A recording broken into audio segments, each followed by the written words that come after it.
Annyeonghaseyo Yorobun, shoutout sa inyo mga chinggo. Sa ngayon mga chinggo, pag-uusapan natin yung isang comment, no? Actually, yung comment nawala na, nabura na, no?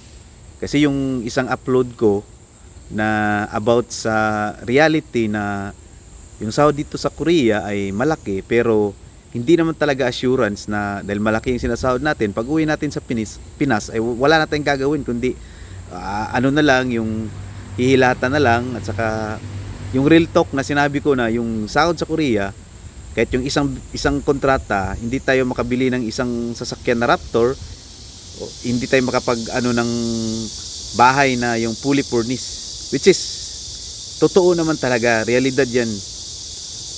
At yung sinabi niya, wag ka munang mag-isip ng mga ganun.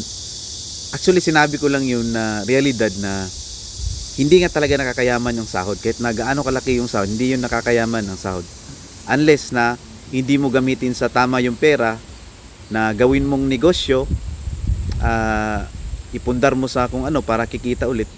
Kaso ganito mga chinggo, no? Walain na natin yung ano na yun, yung issue na yun. Ito yung gusto kong yung ano i-point out, no? Bakit nga ba yung EPS nagtitiis na matagal na dito, yung OFW dito sa ibang bansa, maging hindi man dito sa Korea, sa sabihin natin Saudi, yung mga nasa Canada, Australia, bakit hindi na lang umuwi ng Pinas, magnegosyo? Yun yung mga iniisip ng mga taong hindi pa nakarating dito sa Korea, hindi pa nakapag-abroad sa ibang bansa. Iniisip nila, ganun lang kadali yung mag-put up ng negosyo. Sabihin natin ganun lang kadali. Bibigyan ko kayo ng punto, no? Ganun kadali dahil may pera tayo. Pwede tayong mag-start up ng bigasan.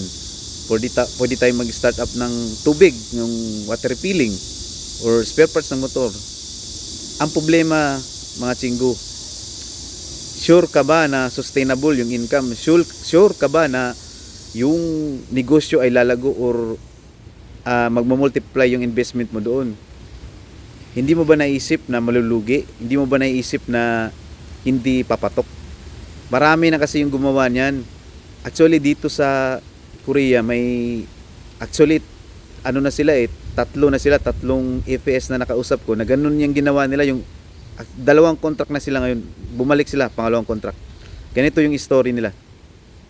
Yung isa, nagpagawa siya ng magandang bahay, malaki, pati negosyo. Andun na, nakaplano na lahat. Pero sa hindi inaasahang pangyayari, yung negosyo hindi nag-click, no? Hindi pumatok. Nakautang pa siya, at saka yung puhunan niya naubos hanggang sa yung savings niya. At yung isa naman, nung nandito siya sa Korea, naisip na niya na malaki na yung kinikita niya, malaki na yung naipon na, pati benefits. Pag uwi niya, hindi niya alam kung paano magnegosyo, sabi niya sa akin. Nung umuwi ako ng Pinas, hindi ko alam yung paano yung negosyo. Hanggang sa naubos yung kapital niya, naubos yung pera niya, pati savings, wala nang pumapasok na pera, bumalik na siya dito. At saka yung isa naman, yung kaibigan ko na nagnegosyo pati ng bakery sa Pilipinas, which is pumatok naman, naging 4 yata yung branch niya kasi probinsya lang, di naman gaano kalaki, di naman ganun kalaki yung gastos. Kasi pag naka-benefits ka dito ng 1 million, kaya mong i-put up yun kahit sa isang store na magkapital ka ng 150,000 or 200,000, no? Kaso pumatok ka siya, kaso nung dumating yung pandemic, nalugi din siya dahil nga nagsara, hindi na kumikita, may tao siyang binabayaran, meron pating mga renta, mga taxes. So nalugi din hanggang sa ngayon ay bumalik na siya dito sa Korea. Kaya sa mga nagsasabi na madaling sabihin na mag-ipon ka, gamitin mo sa negosyo, magnegosyo ka, hindi ba natin isalang-alang na yung swerte na ibibigay ng Diyos? Maaari kasing yung kapalaran natin ay dito pa sa Korea na magtrabaho ng ilang taon. Kasi hindi para sa lahat ng pagninegosyo, mga chinggo. Real talk yan, no? Hindi mo pwedeng sabihin na magnegosyo ka, mag-ipon ka, huwag kang gumastos. Dahil may mga hindi inaasahang pangyayari sa ating buhay. Yung halimbawa, may mga expenses na hindi natin inaasahan, mga sakit, huwag naman sanang mangyari, mga problema na money involved na talagang hindi ka pwedeng hindi tumulong, hindi ka pwedeng hindi maglabas ng pera kasi nga kailangan ng pera. Tsaka yung negosyo, hindi para sa lahat. Hindi lahat ng nagninegosyo pumapatok. Dahil kung isipin natin, kung lahat ng mga OFW uuwi magninegosyo, wala nang mag-OFW, lahat na nagnegosyo, hindi mangyayari yun. Hindi mangyayari. Kahit kasi sabihin natin nang ipon ka ng husto, nagplano ka, kung talagang kapalaran na ang nagdikta na talagang mauubos yung pera dahil sa hindi mga inaasang pangyayari, kaya hindi mo siya maaring sabihin na, kasi yung nag-comment, sinabi niya, ba't mo iniisip daw yung Raptor, yung bahay, dapat mag-isip muna ng negosyo, mag-ipon. Ginawa na niya ng lahat.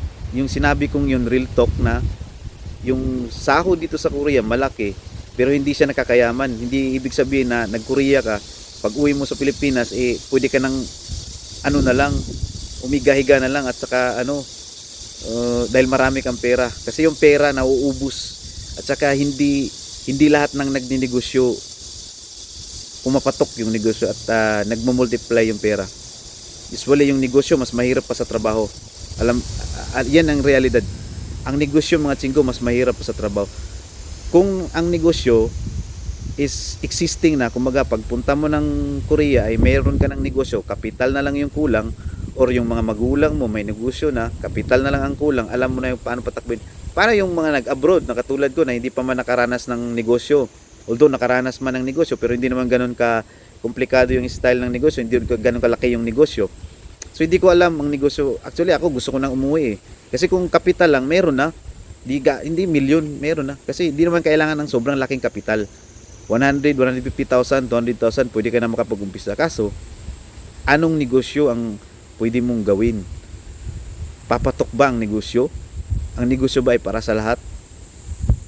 Ano ba yun? Swak ba yun sa'yo? Madali kasing sabihin na yung pagninegosyo ay madali lang, yung parang ganun lang, maglabas ka ng kapital, negosyo.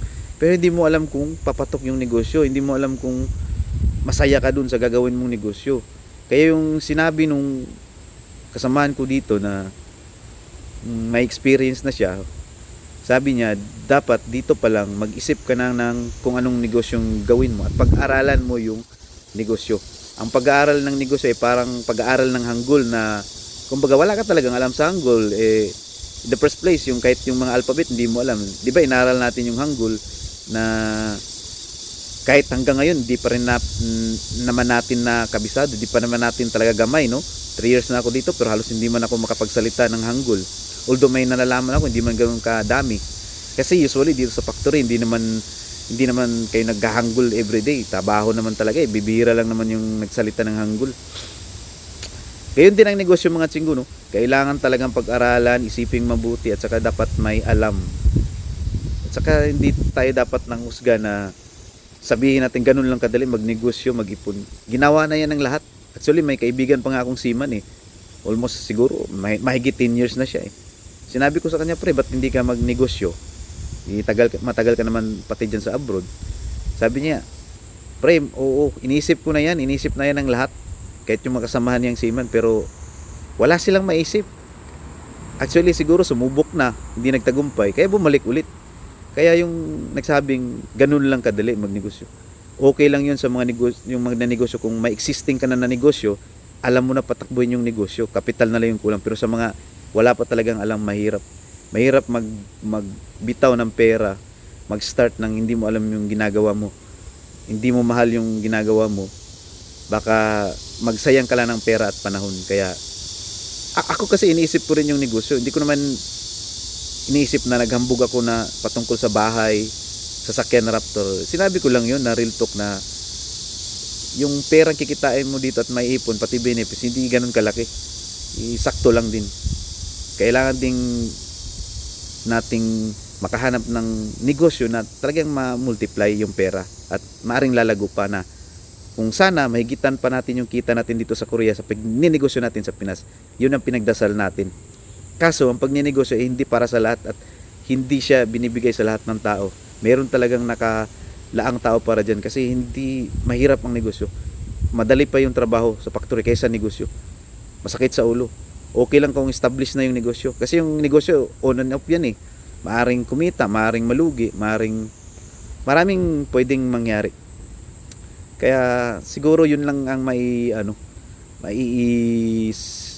suggest or comment ko sa nag-comment nung nakaraan na yun nga daw, bakit ko daw iniisip yung mga bahay raptor, dapat negosyo daw. So madaling sabihin yung negosyo, pero kung marami nang umuwi ng Pinas na EPS,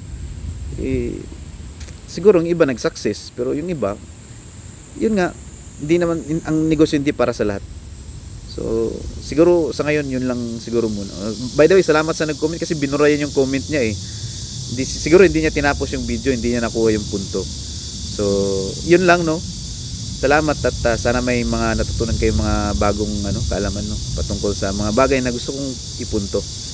Salamat sa panonood at huwag niyong kalimutang next video ulit, next content natin, at i-share niyo yung YouTube channel ko, pati mag-like na rin kayo, mag-comment at mag-suggest kung anong mas magandang topic next time na mag-vlog tayo. Salamat po mga chinggo.